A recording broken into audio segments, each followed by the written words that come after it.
Maravilha, estou aqui de volta, canal Para Além da Academia, com a nossa amiga Gabriela Pedroso.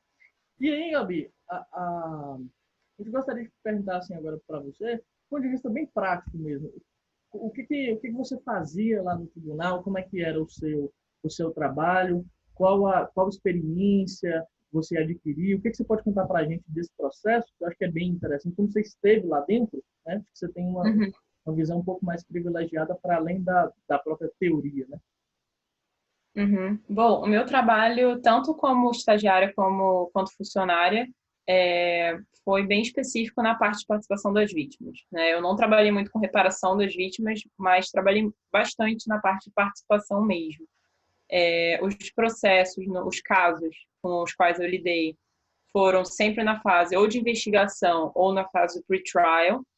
E o meu trabalho, assim, o que eu fazia no meu dia a dia era, a gente tinha um documento, o Warrant of Arrest, que foi emitido pelos juízes, né, da corte, então a gente leu aquele documento, naquele documento a gente tirou o temporal scope, né, quando foi que o crime aconteceu, aliás, quando foi que os juízes acham que o crime aconteceu,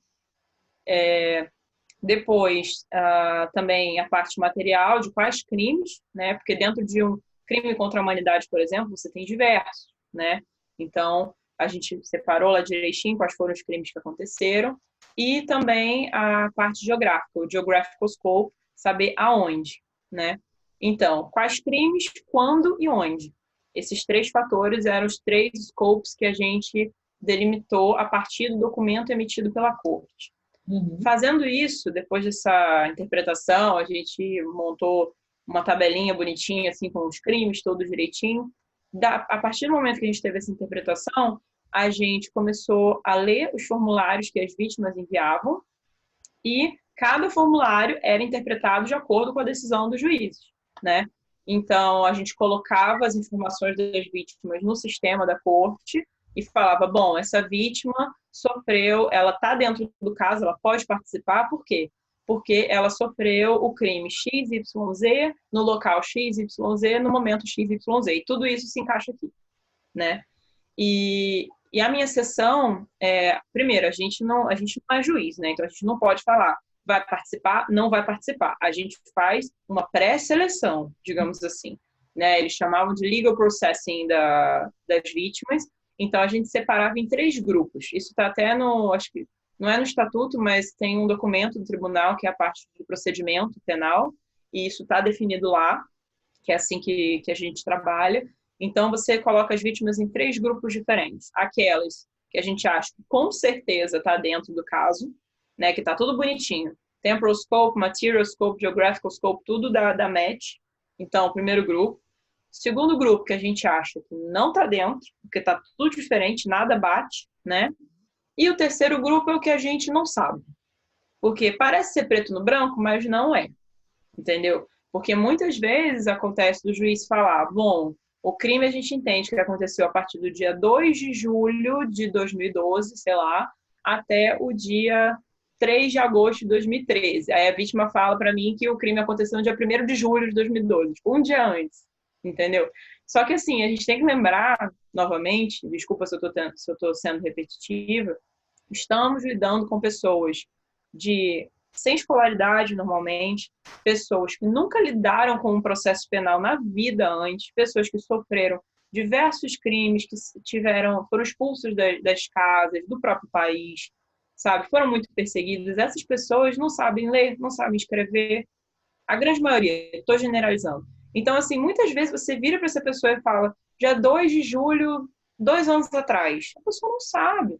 Ela chuta uma data, ela vai dizer o que para ela. Eu já cansei de ler em alguns formulários, fala assim, foi depois do Ramadã, foi depois do Natal, foi depois. A pessoa não tem uma data específica, tudo bonitinho, entendeu? Então, nesse tipo de caso, em que não é preto no branco, a gente bota nesse terceiro grupo e quem vai decidir são os juízes. Eles vão falar, beleza, a gente concorda, depois do Ramadã pode ser ou não pode. Muitas das vítimas também vêm de países que a língua é muito diferente, que não tem essa definição de janeiro, fevereiro, março, abril, essa definição temporal, para eles isso não existe. Os números são diferentes.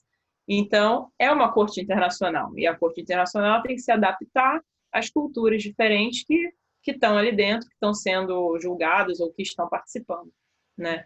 Então era esse o meu trabalho, né? A gente pegou o Warrant of Arrest, a gente interpretou e a gente fez a pré-seleção das vítimas e o nosso trabalho foi muito elogiado pelos juízes, eu fiquei muito feliz.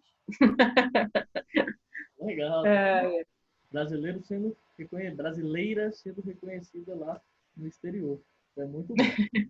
Porque a gente, especificamente você, trabalha muito bem. E é verdade. Eu já sei que ela trabalha muito. Uma dúvida, Gabi, que me surgiu, na verdade já tinha surgido antes, mas eu não queria interromper a processualidade aqui do trabalho, das perguntas, que é o seguinte, você falou que cada vítima responde esse questionário, certo? Que vocês analisaram. E assim, o grupo analisa, então, 200 mil questionários, 300 mil questionários? Quantas pessoas fazem isso? Então, a maioria dos formulários que eu peguei eram individuais, sim, mas a vítima ela pode optar por participar a qualquer momento do processo penal. Isso também é um detalhe bem assim, exclusivo do TPI, eu diria. Então, a vítima pode escolher participar na investigação, no pre-trial, ela pode escolher participar até depois da sentença condenatória, se ela quiser. Então, não é assim, começou o processo 100 mil pessoas, entendeu? Mas eu lembro que quando eu lidei, a gente processou, tipo, 500 vítimas de uma vez, às vezes 600, o que é um número muito menor, tudo bem, mas mesmo assim, para um processo que estava no início, né, e que todo mundo procurou ao mesmo tempo, até que era bastante. Então, a gente teve bastante trabalho na época. Um caso, que foi o caso de Myanmar, de Bangladesh, né, que são os dois lugares que estão no mesmo caso. Esse daí, de fato, muita gente participou, muita gente. Eu estou pensando até onde que eu posso falar, às vezes eu não posso dar muito detalhe. Mas eu lembro que, por exemplo, não vi tanta coisa individual. Foi mais coletivo, justamente por ser muita gente, sabe? Então, o caso de Bangladesh realmente foi muito massive, sabe? Foi muita procura. Muito mais do que os outros. Então, depende do caso, mas normalmente é assim. Não vem essa onda, 100 mil applications de uma vez, sabe? Tá, entendi. Melhor, que bom. Senão não dá pra gente trabalhar. Era nisso que eu estava pensando, né? A viabilidade do trabalho, enfim. Como é que isso era operacionalizado, né? Entendi. Sim. E tudo começa pelos estagiários, né? Quando eu era estagiária, eu estava lá, na linha de frente. Vem primeiro pra gente. Somos as primeiras pessoas que recebem os formulários. Isso não muda. Pode ir em qualquer país, um estagiário está sempre lá no início. Pois é. Maravilha. Muito bom, Gabriel. Muito interessante. E assim, de certa forma, retomando assim, do trabalho, mas sem nunca ter fugido dele, quais são as conclusões que você chegou com a sua pesquisa? Minhas conclusões? Bom, eu acho que a primeira e a mais importante é essa questão de que, se forem respeitados os 3 pilares da presunção de inocência, a participação da vítima pode ocorrer sem ter que escolher entre um ou outro, né? Que isso para mim foi primordial. Eu li em vários livros falando, não, na hora você tem que escolher qual que é o mais importante. Discordo. Não acho que tem que haver essa escolha. Eu acho que dá, sim, para ter uma harmonização, para ter uma convivência pacífica entre as duas garantias processuais. Então, para mim, essa foi a descoberta principal do trabalho. E também, em relação ao segundo ponto da conclusão, foi a questão de que o secondary victimization, né, a segunda vitimização da vítima, é tão importante quanto você condenar uma pessoa inocente em relação ao dano moral que você vai causar naquela pessoa. Então, a gente tem que levar isso em consideração e tem que sopesar isso quando for tomar qualquer decisão durante o processo penal. Parece simples, mas é uma coisa que as pessoas não discutem, porque sequer pensam em secondary victimization, não se fala sobre, não se pensa sobre, né? Então, é importante sim ter a participação da vítima e ter a reparação à vítima. E o terceiro ponto, que foi o que a gente comentou quando você me perguntou quais são os riscos da vítima participar, que é a questão da frustração.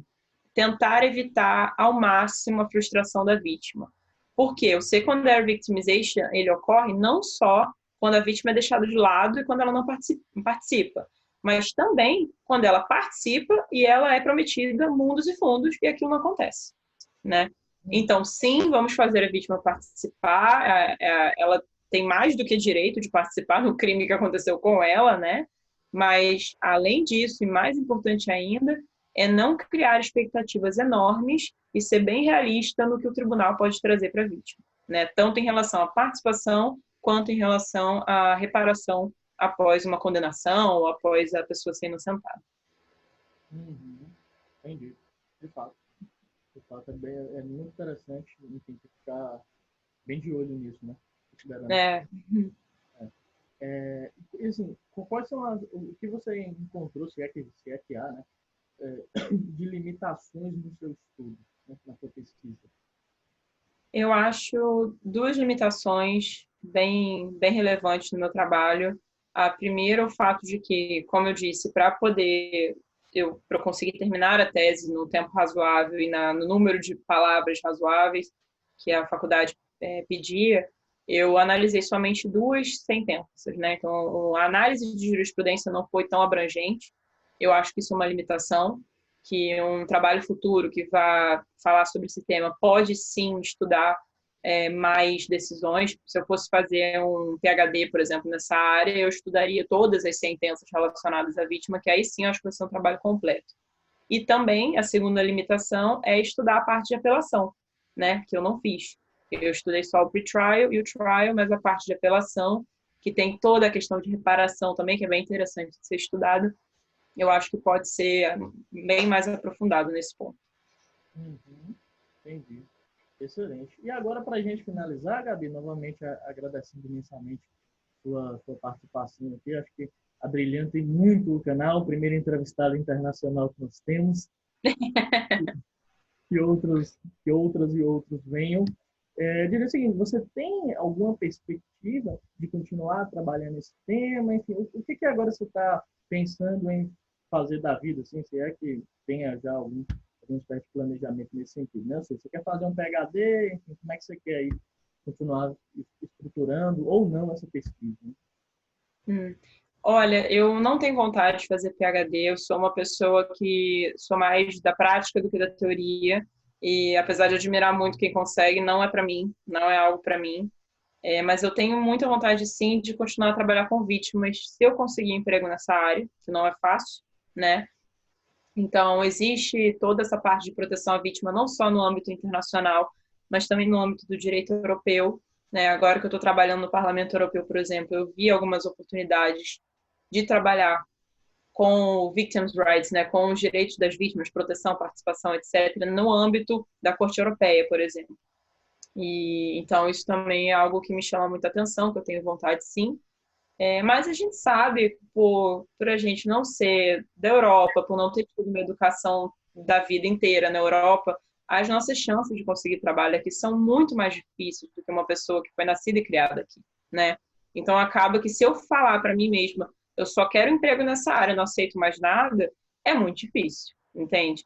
Então eu, obviamente, eu abro mais o meu leque, né, tentando sempre manter naquela área que eu gosto, que é a área de direito internacional, até então o que eu posso abrir um pouco eu também para a parte de política internacional, relações exteriores, desenvolvimento e cooperação internacional, porque querendo ou não eu acabo tratando um pouco de crimes internacionais, ajuda humanitária, que tem a pegada de vítimas, né?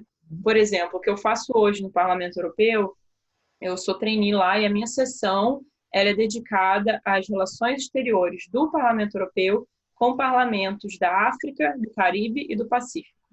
Então, os países africanos, caribenhos e alguns países do Pacífico, eles têm os seus próprios parlamentos e a gente troca muita informação, workshop, reuniões, para falar, sabe, por exemplo, essa lei que você tem aí que condena pessoas homossexuais não é legal, né? Vamos tentar mudar isso, vamos. Então tem muito a questão da diplomacia, da conversa, de tentar mostrar como que é bom você desenvolver certas legislações para outros lados.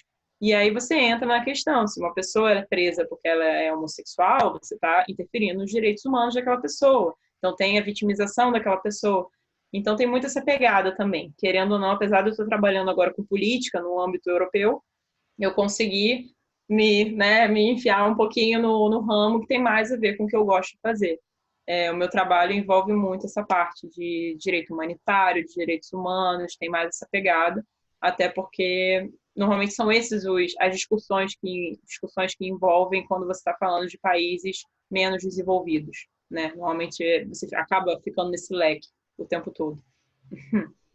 Entendi.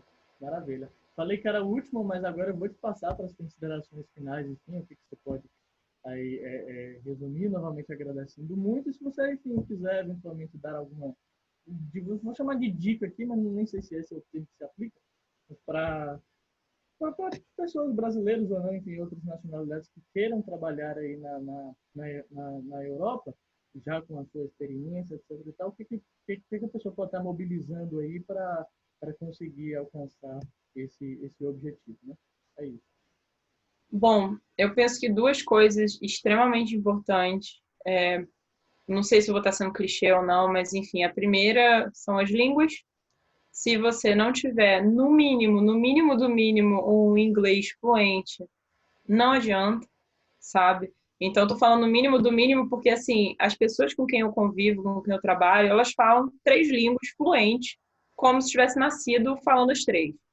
Então, assim, de novo, por isso que no mínimo do mínimo você tem que falar um inglês muito bom, né? Porque os meus colegas de trabalho falam alemão, holandês, russo, francês, espanhol, assim, troca na maior facilidade. Então, eu vejo que a gente não tem essa realidade no Brasil. Então, é uma coisa que vale a pena muito investir. Se possível, corre atrás, tem um monte de coisa na internet gratuito que dá para a gente aprender, desenvolver esse lado de línguas. Então, isso é muito, muito importante. E o segundo ponto, que também foi através do estágio, dos trabalhos que eu fiz, é a questão do work experience mesmo, a experiência de trabalho. Se você quer trabalhar fora, tem que saber o seu objetivo também. Eu quero trabalhar fora com direito internacional. A minha experiência no Brasil, a que mais conta quando eu vou aplicar para os empregos aqui fora, foram 6 meses de estágio que eu fiz no Itamaraty. Então, assim, nem foi o estágio que me pagou, que me deu uma bolsa de estágio maior, assim, não foi o maior salário, entendeu? Não foi a maior experiência em relação a tempo, mas por ser numa instituição reconhecida fora do Brasil, conta muito.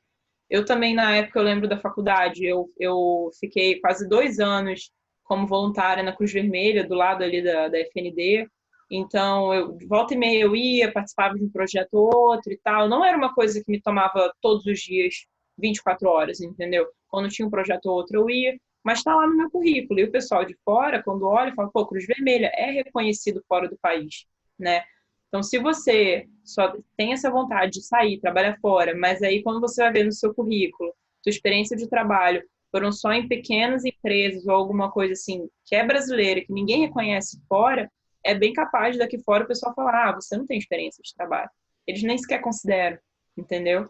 Então é legal pensar nisso durante a faculdade, que eu acho que é o ponto crítico. Muita gente só pensa depois, mas não, durante a graduação, pensa nisso, pensa nos estágios que você quer fazer, nos trabalhos voluntários, e sempre pensando, essa instituição vai ser reconhecida fora do Brasil? Se sim, beleza, investe. Se não, eu acho que talvez valha a pena pensar 2 vezes. Se o seu objetivo for trabalhar fora, né? Exatamente. Sensacional. Gabi, muito obrigado. Em nome do canal aqui, a gente agradece imensamente a participação. Foi muito bom, foi muito bacana. Você traz, além do próprio trabalho teórico em si, uma vivência prática muito interessante, que eu acho que enriquece muito as nossas discussões. Tá? Então, obrigado mesmo, de coração, por ter participado. E o canal está aberto, tá? Quando quiser voltar e comentar alguma questão, a gente manda. Tá ótimo. Tá bom? Obrigada a você. Prazer foi meu. Valeu, gente. Abraço. Tchau. Tchau.